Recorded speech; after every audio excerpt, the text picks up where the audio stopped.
Alright, here's another gun video today. I just did one a few minutes ago on pistols and handguns and stuff.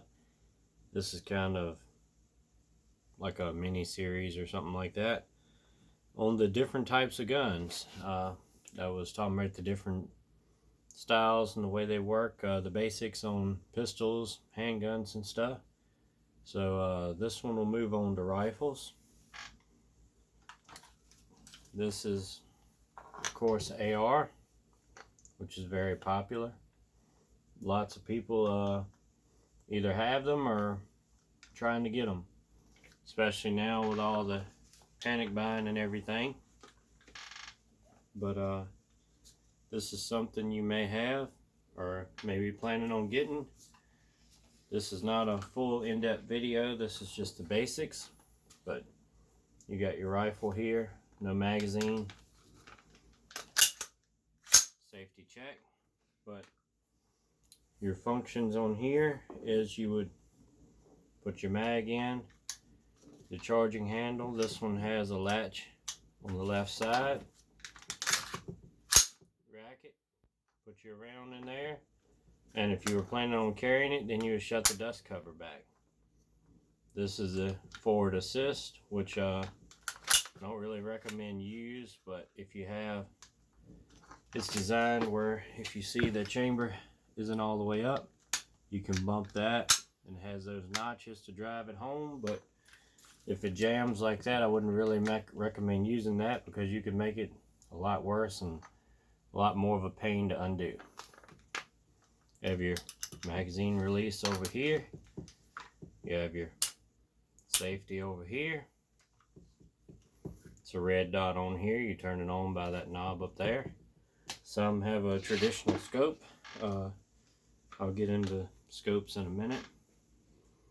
But that's pretty much all your important parts on that. But again, with the handgun video talking about training you can do without having to go shoot, you can practice having your sling on, find out what position you want that in, also find out what position you want your stock to fit you, and all that good stuff.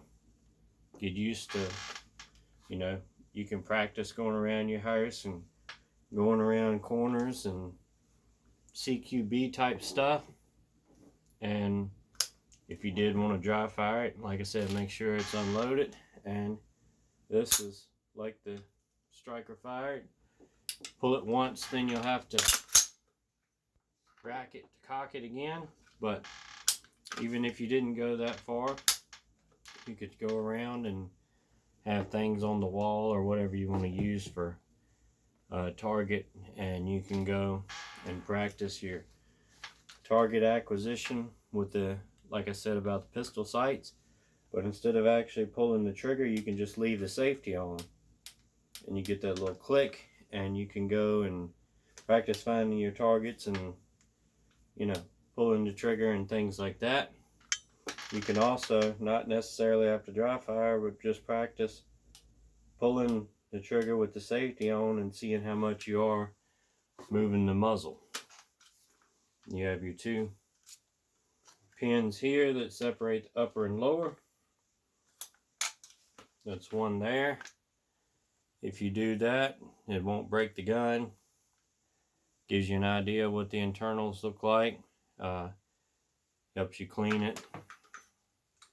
Then you can just pull your bolt out, and your charging handle. It has a little notch on it. When you put it back, you have to have it in that angle. You get it locked in there straight. Put your bolt back in, then lock it all back down. Pull it back, and you're ready to go. They're pretty simple as far as functions, and there you go. If you're a prepper or prepper minded or militia or any type of thing like that, one thing that Clint Smith at Thunder Ranch says that I think it's a pretty good idea. Is he says you should know how every type of gun works. That way, if you have to pick it up and run with it, then you can do it. Then you have the AK here. All have been safety checked, but never hurts to do it again. You have your handle, charging handle, right here instead of back here.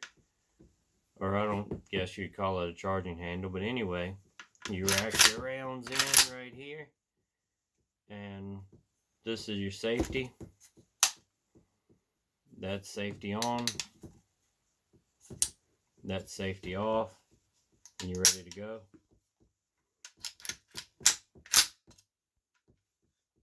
And pretty simple.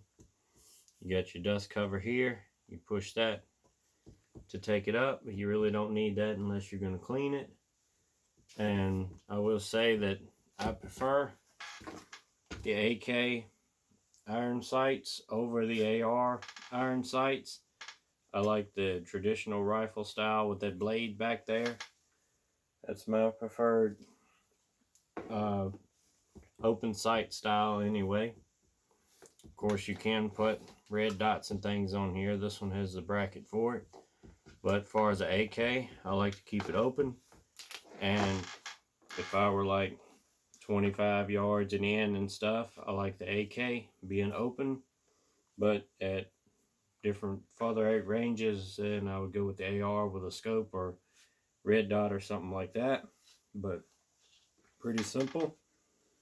Then moving on to another common type. This is a Browning, so it has a attached magazine that swings down. It is unloaded. Some of the other Remingtons and things, the magazine actually comes out, but same purpose. Grab that.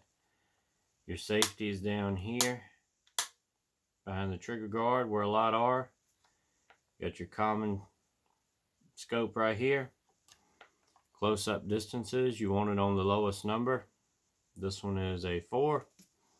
And as you get out further, you zoom in.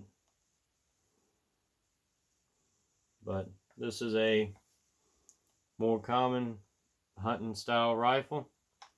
I'm sure everybody's shot one or seen one, but that's basic functions of it.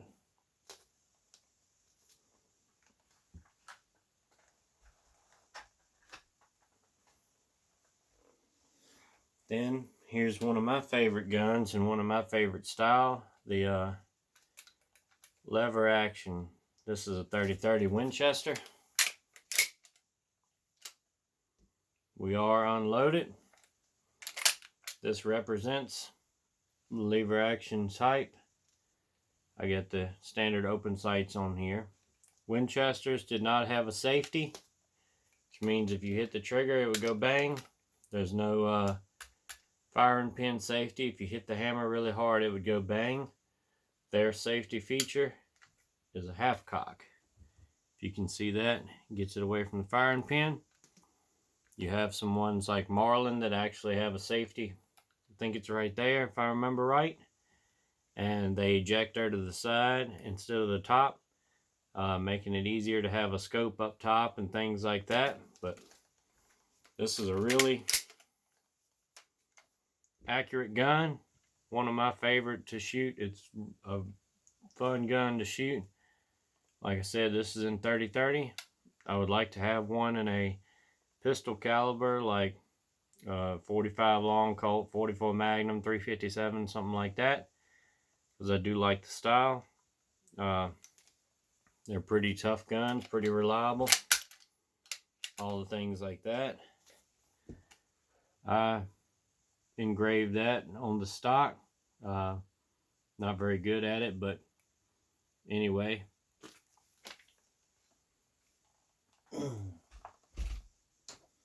And one of the most common and most played out styles of guns, in my opinion, is the old pump action shotgun. They are reliable, they are simple guns, but In my opinion, they're just kind of boring. Anyway, this is a Maverick, not a Mossberg, but they have a lot of similarities. Except your safety is here in front of the trigger guard. On a Ruger, on a Remington, it's behind the trigger guard, and on a Mossberg, it's up top. And that's locked. You have your button here that releases that, so you can rack it. This one is on the back. Remington is in front of the trigger guard, and I think standard Mossberg is in the back, but anyway, it'll be somewhere either in the back or in the front. And when you shoot it, it automatically unlocks itself, so you can just rack it and put another round in and go. They're pretty simple. Cut and try. Loads from the bottom. Tube fit. And anyway, like I said, there's plenty of ways to get familiar with them. If you have a gun and you're not that familiar with it, make really sure that it's unloaded. You know, check it out. Then, I don't really want to say play with it, but get familiar with it. Like I said, you know, if you're not familiar with it, learn how the action works, and then just, you know, keep practicing it until it's an instinct. If you keep it in a closet or a corner and you don't have one in the chamber, practice going and grab the gun, shuck it, and be ready to go. All that type of stuff. You can dry fire with these, or like I said, you can leave the safety on and just practice throwing it up and getting your target acquisition, things like that. Most guns are pretty simple. It just takes some time of getting used to them, and the more that you fool with them, the more familiar you get, and the more you know about them. There's plenty of more in-depth videos. If you have a certain type of gun and not that familiar with it, you can learn all the specs and history and more ways that you should be practicing yourself with it. And that's about all I got for this video. And see you.